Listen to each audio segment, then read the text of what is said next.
ಎಲ್ಲ ನಮಸ್ಕಾರ. ಇವತ್ತಿನ ಎಪಿಸೋಡು ಮಗು ಬಿಡದೆ ಅಳ್ತಾ ಇರ್ತೈತಿ. ಮಗು ಬಿಡದೆ ಅಳ್ತಾ ಇದ್ದರೆ ಅದು ಕಲರ್ ಸಂಖ್ಯೆಯಿಂದ ಪರಿಹಾರ ಮಾಡೋದು. ಯಾರು ಮಗು ಪದೇ ಪದೇ ಅಳ್ತಾ ಇರುತ್ತೋ ಅದು ಕಲರ್ ಸಂಖ್ಯೆಯಿಂದ ಪರಿಹಾರ ಮಾಡ್ಬೋದು. ಅದಕ್ಕೊಂದೇ ಕಲರ್ ಬೇಕು. ಅದು ಈ ಡಾರ್ಕ್ ಗ್ರೀನ್ ಕಲರಿಂದ ಒಂದು ಬಿಳಿ ಪೇಪರಲ್ಲಿ ಈ ಥರ ನಾಲ್ಕು ಬರೀಬೇಕು. ಈ ರೀತಿ ಒಂದು ಬಿಳಿ ಪೇಪರಲ್ಲಿ ಈ ರೀತಿ 4 ಬರೆದು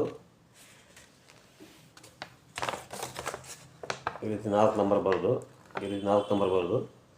ಅದನ್ನ ಅವರು ಅವ್ರ ತಲೆದಿಂಬಳಗೆ ಇಡಬೇಕು.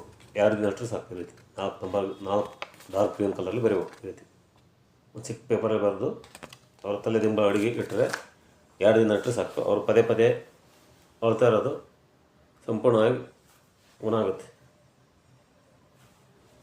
ಒಂದು ಬಿಳಿ ಪೇಪರಲ್ಲಿ ನಂಬರ್ 4 ಅಂತ ಡಾರ್ಕ್ ಗ್ರೀನ್ ಬರೆದು ಅವರು ತೊಟ್ಲಕ್ಕೆ ಅವ್ರ ತಲೆ ದಿಂಬಗಳಿಗೆ ಇಟ್ಟರೆ ಕೆಳಗಡೆ ಇಟ್ಟರೆ 2 ದಿನ ಅಷ್ಟು ಸಾಕು. ಆನಂತರ ಅದನ್ನು ತೆಗೆದು ಹೊರಗಡೆ ಹಾಕ್ತಾರೆ. ಈ ರೀತಿ ಮಾಡಿದರೆ ಅವರು ಮಗು ಪದೇ ಪದೇ ಅಳ್ತಾ ಇರೋದು ಸಂಪೂರ್ಣವಾಗಿ ಕಡಿಮೆ ಆಗುತ್ತೆ, ಸಂಪೂರ್ಣ ಗುಣ ಆಗುತ್ತೆ. ಈ ವಿಡಿಯೋವನ್ನು ಎಲ್ಲ ಫ್ರೆಂಡ್ಸ್ಗಳಿಗೆ ಹೆಚ್ಚು ಶೇರ್ ಮಾಡಿ, ಲೈಕ್ ಮಾಡಿ ಮತ್ತು ಸಬ್ಸ್ಕ್ರೈಬ್ ಮಾಡಿ. ಎಲ್ಲರಿಗೂ ಧನ್ಯವಾದಗಳು.